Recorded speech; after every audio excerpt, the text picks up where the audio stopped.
Welcome, everyone. Let's begin our lesson for today by going over the learning goals and success criteria. First, what are we learning? Learning how to construct congruent segments using a compass and straightedge, perpendicular bisectors using a compass and straightedge, congruent angles using a compass and straightedge, angle bisectors using a compass and straightedge, as well as how to increase the length of a line segment using a compass and straightedge and increase the measure of an angle using a compass and straightedge. We're learning how to construct parallel lines using a compass and straightedge, how to perform translation movements on geometric figures, reflection movements on geometric figures, and rotation movements on geometric figures.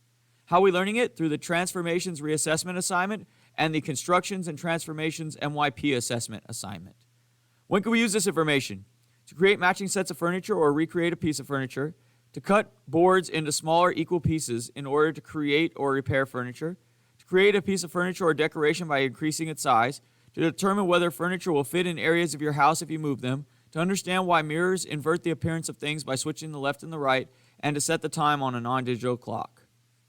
How do we know we learned it? By getting a score of 4 on the Transformations Reassessment Assignment and a 4 on the Constructions and Transformations MYP Assessment Assignment. Now let's take a look at our agenda for today. We will begin by going over the learning goals and success criteria. While we do that, you'll turn in your Transformation Study Guide. After that, I'll give you time to complete the Transformations Reassessment Assignment on Illuminate. If you've already completed the test with a score of a 4, you'll move on and work on the Constructions and Transformations MYP Assessment Assignment on Desmos. At the end of class, we'll go back over our learning goals and success criteria while you fill out your before you go. Your only homework for tonight is to work on any incomplete assignments that you may have. Let's talk now about how to sign in to Desmos to complete your work. So what we're going to do is you're going to click on the link to go to the assignment, and it should take you to a page that looks kind of like this. And right here where it says sign in with Google, we're going to click there. And it's going to pop up with our email accounts. You're going to click on your school email account, and it should already have you logged in because you should have already been logged in using Google Classroom. From there, I'm just going to click start the activity, and it will take me into the assignment and allow me to begin. So that's how you will log into Desmos using Google. Let's take a look now at the Constructions and Transformations MYP Assessment Assignment. The assignment begins with the learning goals and success criteria. If we scroll down, there's a link here to take you to the Desmos activity. Go ahead and click on that link, and it should take you to a page that looks like this. We'll go ahead and click Start the Activity. The assignment begins with the learning goals and success criteria. We'll go ahead and click Next. The instructions for this say, do not open until instructed to do so. You can use a graphing calculator. You don't really need one, though, so don't worry about the calculator for this one. Answer all the questions and make sure that your answers are in the correct boxes. Unless otherwise told, round to 3 significant figures. There's no rounding in this assessment, so you don't need to worry about that. And then the maximum number of points for each section is 8. Make sure that you answer all the questions. So we'll go ahead and click Next. It says, in part of the drawing, and this will go in the top right of your picture, create a line segment and then copy it. So you'll create a line segment using your tools, and then copy it and create another one that's identical. So you'll do that for this one. You'll do, in this one, you'll make an angle with a copy of it, and that goes in the top left.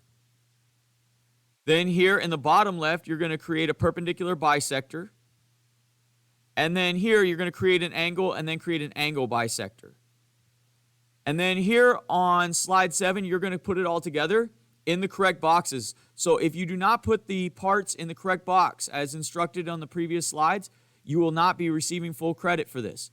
So make sure that you put them in the correct boxes. So you'll create your segment, your angle, your bisector, and your perpendicular bisector. Then we'll go to slide 8. Now for this one, it says translate each of the furniture.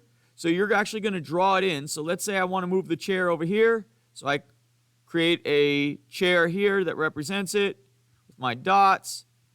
And then I'm going to draw it in using the line tool. And it doesn't have to be perfect, just something to represent where it's at. So there's my chair. And now I'm going to go to where it says that I moved the chair, which is here. And I'm going to state the transformation. So how far to the left and then up did I slide it to put it against this back wall? So all of the furniture is going to go up against this back wall. So you're just going to move it as needed. Then we'll click next. Now for this one, it asks you to reflect each of these pictures about this mirror. So reflect it to the other side. So I'm going to draw that stuff in. So let's say I have this picture here. I'm going to draw it in over here on the other side, and it should be exactly the same distance from the mirror on both sides. So I draw that in, and then I do it again for the red and the orange picture. Make sure you change colors to represent those. And then it says, which equation for the line did you use to reflect? Well, we should see that it's this line that goes right through here, and the value is down here at the bottom, so you'd say x equals whatever that is. And then what is the function that we used? So it's a reflection over the equation of this line, so you're going to type that equation in here. Then we'll click next again. This time we're going to rotate. So here we have our clock, and it is currently 12:15, but the time is actually 12:45, so we need to rotate it so that it goes to here. So you're going to draw in the new hands to represent it. So here's my hands. It says in blue, draw it here. So this is what it actually is. And how much do we rotate to get there? Well, we can see we rotated a certain number of degrees. So you'll state that there. And then we forgot that it's actually daylight savings and we need to fall back. So in green, we're going to draw the hands again and then state how far we need to go backwards if we want to rotate it back to being now 11:45. And then when you're done with that activity, you'll go ahead and go back to your Google form and click next. This will take you to your before you go. Go ahead and fill out your before you go and then submit your work on Google Classroom.